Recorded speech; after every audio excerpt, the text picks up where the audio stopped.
Óigame lo que yo le puedo decir a la gente que yo tuve.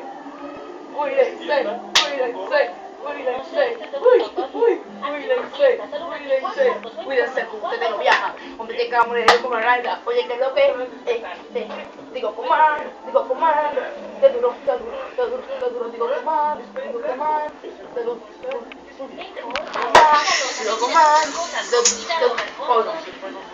si acabó el relajo, cerramos ahí. Óigame lo que le voy a decir a la muchachita de ahora. Cuídense, protéjanse. Muchachitas de 15 años, 14 años que andan con una barriga. Mis hijas, cuídense, estudien, háganse de una buena profesión. ¿Ustedes me entienden? Háganse de una buena profesión. Doctor, ingeniera, hay mucha profesión, hay mucho trabajo, no todos tienen un maldito marido. Ustedes hacen con 14 años, 15 años de que preñar.